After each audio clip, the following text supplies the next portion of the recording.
Hello friends, welcome back. तो दोस्तों, मुंशी प्रेमचंद जी के उपन्यास गोदान के भाग 5 की ऑडियो बुक में आपका स्वागत है। ऐसे ही और उपन्यास और कहानियों के लिए चैनल को सब्सक्राइब करें और ऑडियो को लाइक शेयर करें। चलिए शुरू करते हैं। उधर गोबर खाना खाकर अहिराने में पहुंचा। आज झुनिया से उसकी बहुत सी बातें हुई थी। जब वो गाय लेकर चला था तो झुनिया आधे रास्ते तक उसके साथ आई थी। गोबर अकेला गाय को कैसे ले जाता? अपरिचित व्यक्ति के साथ जाने में उसे आपत्ति होना स्वाभाविक था। कुछ दूर चलने के बाद झुनिया ने गोबर को मर्म भरी आंखों से देखकर कहा, अब तुम काहे को यहां कभी आओगे? एक दिन पहले तक गोबर कुमार था। गांव में जितनी युवतियां थी वह या तो उसकी बहनें थी या भाभियां। बहनों से तो कोई छेड़छाड़ हो ही क्या सकती थी। भाभियां अलबत्ता कभी कभी उससे ठठोली किया करती थी, लेकिन वो केवल सरल विनोद होता था। उनकी दृष्टि में अभी उसके यौवन में केवल फूल लगे थे। जब तक फल न लग जाए उस पर ढेले फेंकना व्यर्थ की बात थी। और किसी ओर से प्रोत्साहन न पाकर उसका कौमार्य उसके गले से चिपटा हुआ था। झुनिया का वंचित मन, जिसे भाभियों के व्यंग और हास्यविलास ने और भी लोलुप बना दिया था, उसके कौमार्य ही पर ललचा उठा और उस कुमार में भी पत्ता खड़कते ही किसी सोए हुए शिकारी जानवर की तरह यौवन जाग उठा। गोबर ने आवरणहीन रसिकता के साथ कहा, अगर भिक्षुक को भीख मिलने की आशा हो तो वो दिन भर और रात भर दाता के द्वार पर खड़ा रहे। झुनिया ने कटाक्ष करके कहा, तो ये कहो तुम भी मतलब के यार हो। गोबर की धमनियों का रक्त प्रबल हो उठा। बोला, भूखा आदमी अगर हाथ फैलाए तो उसे क्षमा कर देना चाहिए। झुनिया और गहरे पानी में उतरी भिक्षुक जब तक 10 द्वारे न जाए उसका पेट कैसे भरेगा? मैं ऐसे भिक्षुकों को मुंह नहीं लगाती। ऐसे तो गलीगली मिलते हैं। फिर भिक्षुक देता क्या है? असीस। असीसों से तो किसी का पेट नहीं भरता। मंद बुद्धि गोबर झुनिया का आशय न समझ सका। झुनिया छोटी सी थी तभी से ग्राहकों के घर दूध लेकर जाया करती थी। ससुराल में उसे ग्राहकों के घर दूध पहुंचाना पड़ता था। आजकल भी दही बेचने का भार उसी पर था। उसे तरह तरह के मनुष्यों से साबिका पड़ चुका था। 2-4 रुपए उसके हाथ लग जाते थे। घड़ी भर के लिए मनोरंजन भी हो जाता था। मगर ये आनंद जैसे मंगनी की चीज हो। उसमें टिकाव न था, समर्पण न था, अधिकार न था। वो ऐसा प्रेम चाहती थी जिसके लिए वो जिए और मरे, जिस पर वो अपने को समर्पित कर दे। वो केवल जुगनू की चमक नहीं, दीपक का स्थायी प्रकाश चाहती थी। वो एक गृहस्थ की बालिका थी जिसके गृहिणीत्व को रसिकों की लगावटबाजियों ने कुचल नहीं पाया था। गोबर ने कामना से उद्दीप्त मुख से कहा, भिक्षुक को एक ही द्वार पर भरपेट मिल जाए तो क्यों द्वार द्वार घूमे? झुनिया ने सदैव भाव से उसकी ओर ताका। कितना भोला है, कुछ समझता ही नहीं। भिक्षुक को एक द्वार पर भरपेट कहां मिलता है? उसे तो चुटकी ही मिलेगी। सरबस तो तभी पाओगे जब अपना सरबस दोगे। मेरे पास क्या है झुनिया? तुम्हारे पास कुछ नहीं है, मैं तो समझती हूं। मेरे लिए तुम्हारे पास जो कुछ है वो बड़े बड़े लखपतियों के पास नहीं है। तुम मुझसे भीख न मांग कर मुझे मोल ले सकते हो। गोबर उसे चकित नेत्रों से देखने लगा। झुनिया ने फिर कहा, और जानते हो दाम क्या देना होगा? मेरा होकर रहना पड़ेगा। फिर किसी के सामने हाथ फैलाए देखूंगी तो घर से निकाल दूंगी। गोबर को जैसे अंधेरे में टटोलते हुए इच्छित वस्तु मिल गई। एक विचित्र भय मिश्रित आनंद से उसका रोम रोम पुलकित हो उठा। लेकिन ये कैसे होगा? झुनिया को रख ले तो रखेली को लेकर घर में रहेगा कैसे? बिरादरी का झंझट जो है, सारा गांव काव-काव करने लगेगा। सभी दुश्मन हो जाएंगे। अम्मा तो इसे घर में घुसने भी न देगी। लेकिन जब स्त्री होकर ये नहीं डरती तो पुरुष होकर वो क्यों डरे? बहुत होगा, लोग उसे अलग कर देंगे। वो अलग ही रहेगा। झुनिया जैसी औरत गांव में दूसरी कौन है? कितनी समझदारी की बातें करती है। क्या जानती नहीं कि मैं उसके जोग नहीं हूं? फिर भी मुझसे प्रेम करती है। मेरी होने को राजी है। गांव वाले निकाल देंगे तो क्या संसार में दूसरा गांव ही नहीं है? और गांव क्यों छोड़े? मातादीन ने चमारिन बैठा ली तो किसी ने क्या कर लिया? दातादीन दांत कटकटाकर रह गए। मातादीन ने इतना जरूर किया कि अपना धर्म बचा लिया। अब भी बिना स्नान पूजा किए मुंह में पानी नहीं डालते। दोनों जून अपना भोजन आप पकाते हैं और अब तो अलग भोजन नहीं पकाते। दातादीन और वो साथ बैठकर खाते हैं। झिंगुरी सिंह ने बामनी रख ली। उनका किसी ने क्या कर लिया? उनका जितना आदरमान तब था उतना ही आज भी है, बल्कि और बढ़ गया। पहले नौकरी खोजते फिरते थे, अब उसके रुपए से महाजन बन बैठे। ठकुराई का रोब तो था ही, महाजनी का रोब भी जम गया। मगर फिर ख्याल आया, कहीं झुनिया दिल्लगी न कर रही हो। पहले इसकी ओर से निश्चिंत हो जाना आवश्यक था। उसने पूछा, मन से कहती हो झूना की खाली लालच दे रही हो? मैं तो तुम्हारा हो चुका, लेकिन तुम भी हो जाओगी। तुम मेरे हो चुके, कैसे जानूं? तुम जान भी चाहो तो दे दूं। जान देने का अर्थ भी समझते हो? तुम समझा दो ना। जान देने का अर्थ है साथ रहकर निबाह करना।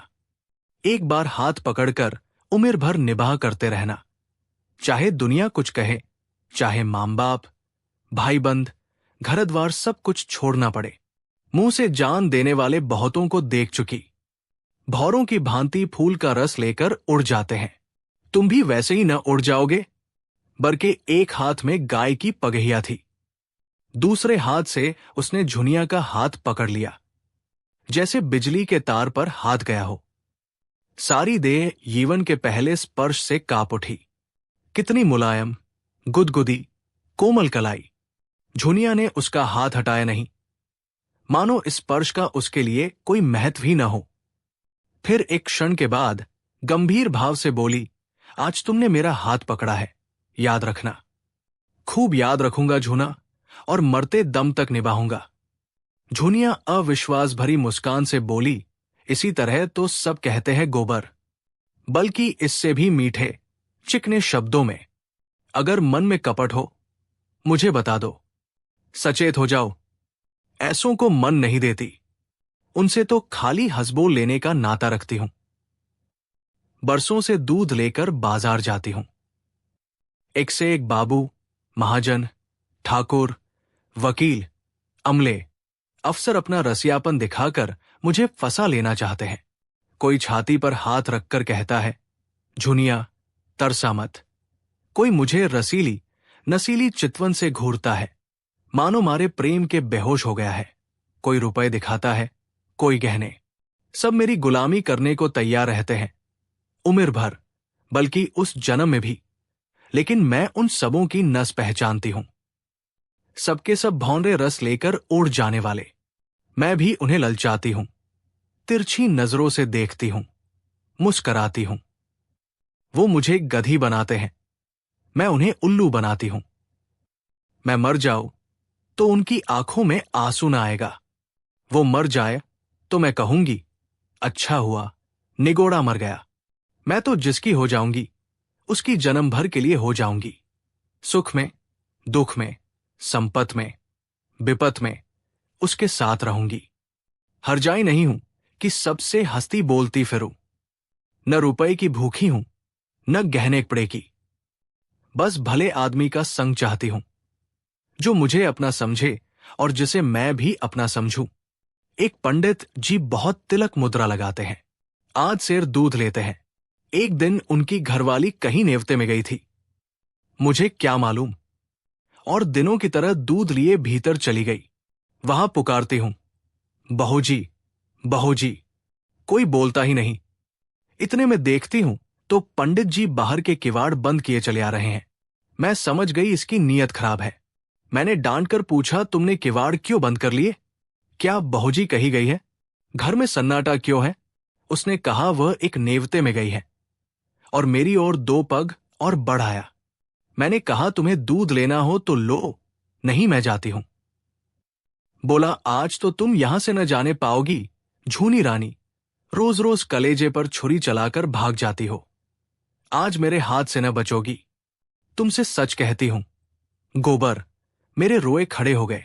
गोबर आवेश में बोला, मैं बच्चा को देख पाऊं तो खोदकर जमीन में गाड़ दूं, खून चूस लूं, तुम मुझे दिखा तो देना।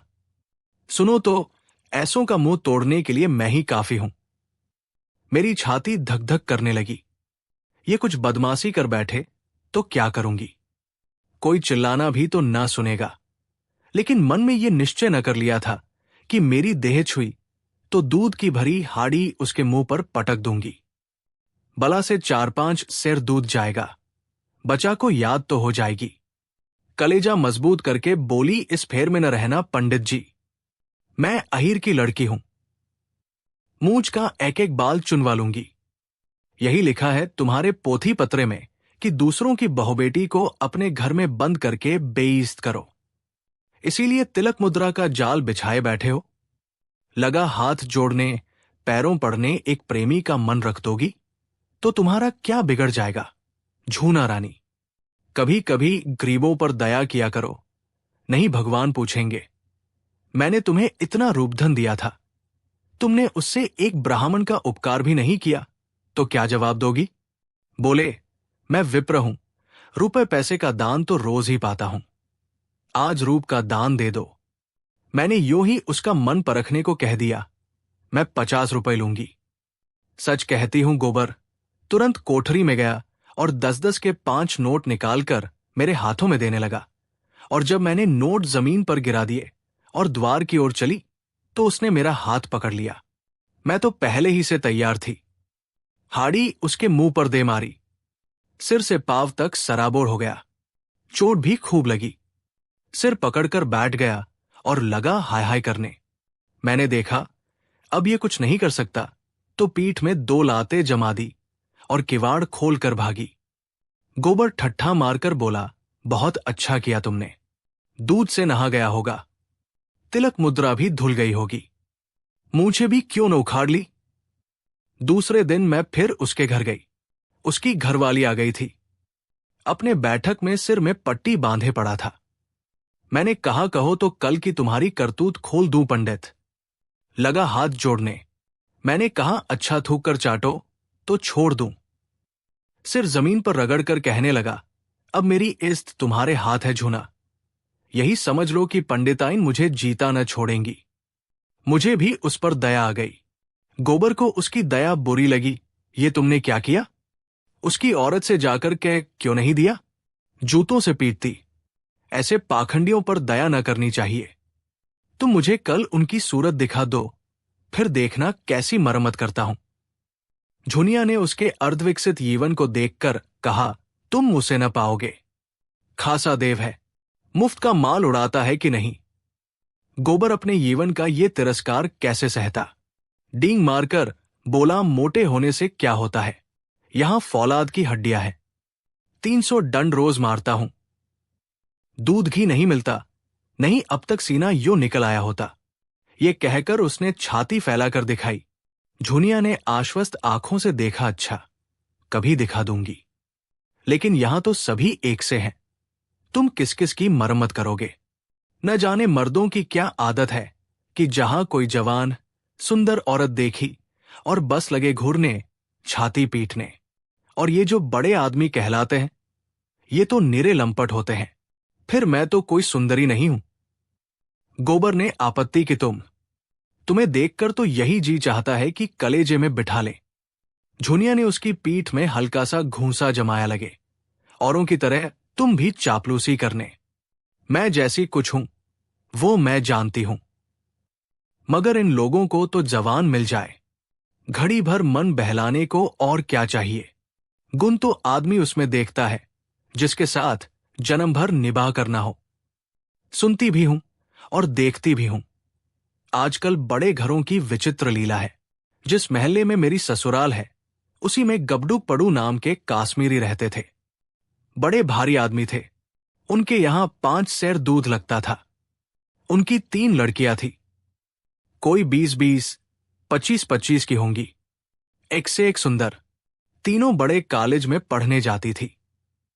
एक साइड कॉलेज में पढ़ाती भी थी। 300 का महीना पाती थी। सितार वो सब बजावे, हारमोनिया वो सब बजावे, नाचे वो, गावे वह, लेकिन ब्याह कोई न करती थी। राम जाने वो किसी मर्द को पसंद नहीं करती थी कि मर्द उन्हीं को पसंद नहीं करता था। एक बार मैंने बड़ी बीबी से पूछा तो हंसकर बोली, हम लोग ये रोग नहीं पालते, मगर भीतर ही भीतर खूब गुलछरे उड़ाती थी। जब देखूं, दो चार लौंडे उनको घेरे हुए हैं।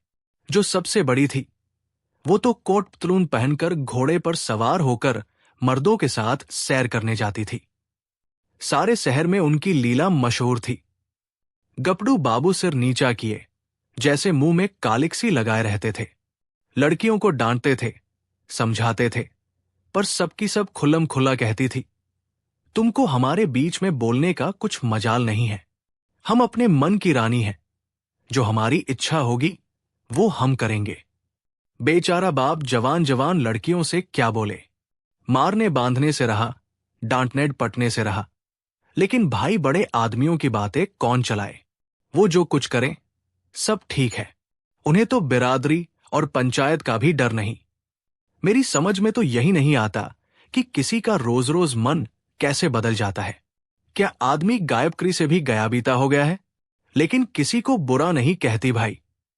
मन को जैसा बनाओ वैसा बनता है। ऐसों को भी देखती हूं जिन्हें रोज रोज की दाल रोटी के बाद कभी कभी मुंह का स्वाद बदलने के लिए हलवा पूरी भी चाहिए। और ऐसों को भी देखती हूं जिन्हें घर की रोटी दाल देखकर ज्वर आता है। कुछ बेचारियां ऐसी भी हैं जो अपनी रोटी दाल में ही मगन रहती हैं। हलवा पूरी से उन्हें कोई मतलब नहीं। मेरी दोनों भावजों ही को देखो। हमारे भाई काने कुबड़े नहीं हैं। 10 जवानों में एक जवान है, लेकिन भावजों को नहीं भाते। उन्हें तो वो चाहिए जो सोने की बालियां बनवाए, महीन साड़ियां लाए, रोज चाट खिलाए। बालियां और मिठाइयां मुझे भी कम अच्छी नहीं लगती, लेकिन जो कहो कि इसके लिए अपनी लाज बेचती फिरूं तो भगवान इससे बचाया। एक के साथ मोटा झोटा खा पहनकर उम्र काट देना, बस अपना तो यही राग है। बहुत करके तो मर्द ही औरतों को बिगाड़ते हैं। जब मर्द इधर उधर ताक-झांक करेगा तो औरत भी आंख लड़ाएगी। मर्द दूसरी औरतों के पीछे दौड़ेगा तो औरत भी जरूर मर्दों के पीछे दौड़ेगी। मर्द का हरजाईपन औरत को भी उतना ही बुरा लगता है जितना औरत का मदद को। यही समझ लो, मैंने तो अपने आदमी से साफ साफ कह दिया था, अगर तुम इधर उधर लपके तो मेरी भी जो इच्छा होगी वो करूंगी। ये चाहो कि तुम तो अपने मन की करो और औरत को मार के डर से अपने काबू में रखो, तो ये न होगा। तुम खुले जाने करते हो, वो छिप कर करेगी। तुम उसे जलाकर सुखी नहीं रह सकते। गोबर के लिए ये एक नई दुनिया की बातें थी। तन्मय होकर सुन रहा था। कभी कभी तो आप ही आप उसके पाव रुक जाते, फिर सचेत होकर चलने लगता। झुनिया ने पहले अपने रूप से मोहित किया था। आज उसने अपने ज्ञान और अनुभव से भरी बातों और अपने सतीत्व के बखान से मुक्त कर लिया। ऐसी रूप, गुण, ज्ञान की आगरी उसे मिल जाए तो धन्य भाग। फिर वो क्यों पंचायत और बिरादरी से डरे? झुनिया ने जब देख लिया कि उसका गहरा रंग जम गया तो छाती पर हाथ रखकर जीभ दांत से काटती हुई बोली, अरे ये तो तुम्हारा गाँव आ गया। तुम भी बड़े मुरहे हो। मुझसे कहा भी नहीं कि लौट जाओ। ये कहकर वो लौट पड़ी। गोबर ने आग्रह करके कहा, एक क्षण के लिए मेरे घर क्यों नहीं चली चलती? अम्मा भी तो देख ले। झुनिया ने लज्जा से आंखें चुराकर कहा, तुम्हारे घर क्यों न जाऊंगी? मुझे तो यही अचरज होता है कि मैं इतनी दूर कैसे आ गई। अच्छा बताओ अब कब आओगे? रात को मेरे द्वार पर अच्छी संगत होगी। चले आना, मैं अपने पिछवाड़े मिलूंगी। और जो न मिली तो लौट जाना। तो फिर मैं न आऊंगा। आना पड़ेगा, नहीं कहे देती हूं। तुम भी वचन दो कि मिलोगी। मैं वचन नहीं देती तो मैं भी नहीं आता, मेरी बला से। झुनिया अंगूठा दिखाकर चल दी। प्रथम मिलन में ही दोनों एक दूसरे पर अपना अपना अधिकार जमा चुके थे। झुनिया जानती थी वो आएगा, कैसे ना आएगा। गोबर जानता था वो मिलेगी, कैसे न मिलेगी। गोबर जब अकेला गाय को हाँकता हुआ चला तो ऐसा लगता था मानो स्वर्ग से गिर पड़ा है।